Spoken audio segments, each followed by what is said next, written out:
Well, it's been a long time since I've done one of these.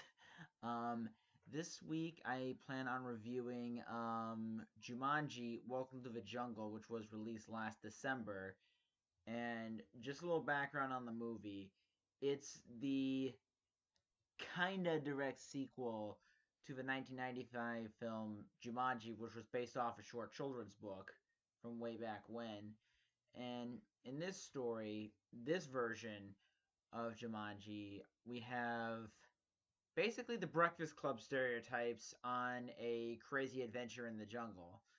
So these kids, they get detention for various reasons, and honestly, we don't really care about why they end up in detention. We just want to see them get stuck in this video game of Jumanji, like we saw in the trailers.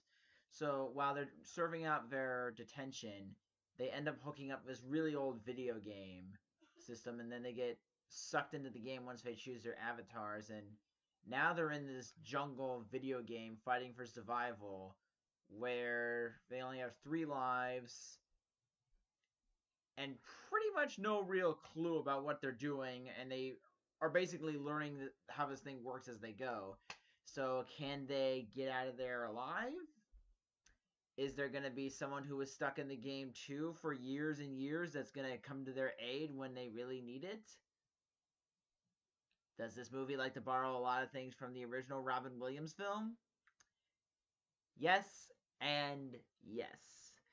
Um, I mean, okay, put it this way: it's not like Home Alone 2 where they take the story of the first movie and just do the same thing over again.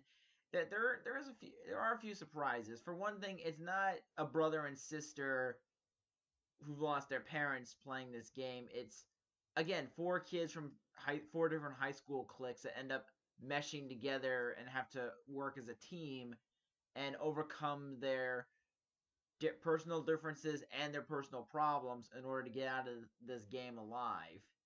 And they only have 3 lives, which they have like these little bars tattooed on their wrist, and every time they die, a bar disappears.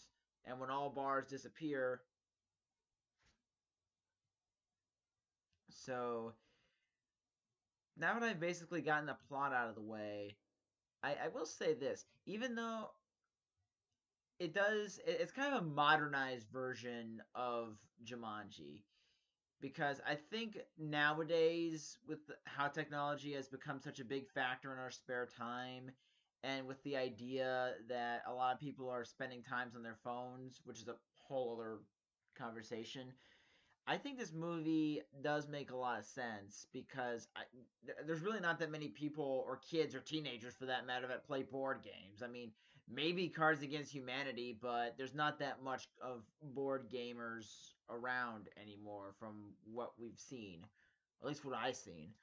So, and I also like how the video they do poke fun at some of the video game rules, like they make fun of the cutscenes that are basically your background on whatever level you're playing, or the character that always repeats the same things when you come to them and ask them a question. Excuse me. So yeah, there's a few of those cliches that they play around with, and the kids end up becoming, it's not like the kids get sucked into the video game and it's the kids themselves. Like I said, the kids become the characters they choose. For example, the nerdy doofus becomes Dwayne Johnson, this muscle-bound action hero. The jock football player becomes the whiny sidekick played by Kevin Hart. The shy girl becomes the hot chick, and the pretty girl becomes 40-something Jack Black, which I think we've all seen that in the trailer. So I think most of those jokes that we see in the movie we already saw, so they're not really as funny as they could have been. Um, but the one thing that's of note is that a lot of this story is about these four disparate characters coming together, working as a group, and the two standouts. I saw this with my friend Zach last Sunday, and the two standouts that I think we both were in agreement over was Dwayne Johnson did a good job at not only being the kind of character we would expect him to be, but he also did a good job at playing a shy, awkward nerd who doesn't know how to get the girl and really isn't an action hero. So there was some really good scenes where he's kind of being awkward and then when he's being legitimately tough. And I think Dwayne Johnson did a very good job at making that seem believable. And the fact that these kids are essentially different characters in the game, all the actors that portrayed the video game versions of the kids, they did a really good job at selling the idea without being too obnoxious with it. And the best example is Jack Black as the pretty girl. And the pretty girl throughout the movie is basically just this, you know, really thin, really pretty, really obsessed with her social media stuff, and she was a little annoying at first. I was thinking, oh god, is this gonna be like Kate Capshaw from Temple of Doom, where she does nothing but complain and scream? But no, she actually does stuff of value throughout the movie. She helps the group several times, and she does manage to have a sweet, sympathetic moment with the shy girl that becomes the um Laura Croft knockoff, basically.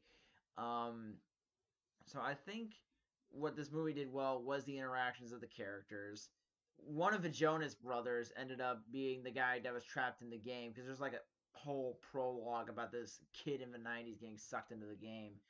So he did a pretty good job. I mean, I don't know if it's as good as his Oscar winning performance from the Camp Rock movies, which I've seen painful clips of, but no, it was the movie was really good. The effects, I don't think the effects. I don't know. I don't know how well the effects will hold up, say 20 years from now.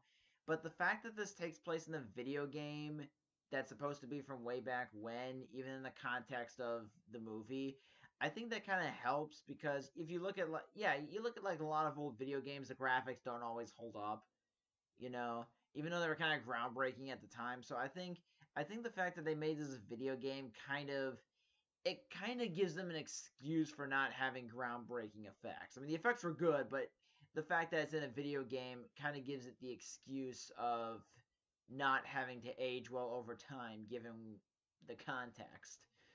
Um, and if there's really anything negative, okay, I want to get to this. This is probably two of the last things I'll say about this movie, but I really think that the ending for this one was handled much more better, much brilliant, much more efficiently than the Robin Williams movie.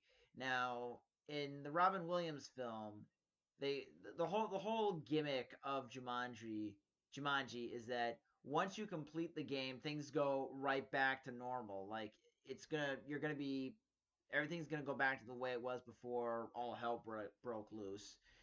And in the original, the the game takes Robin Williams' character back to when he was a 12-year-old kid that got sucked into the game, and then everything ends so happy hunky dory.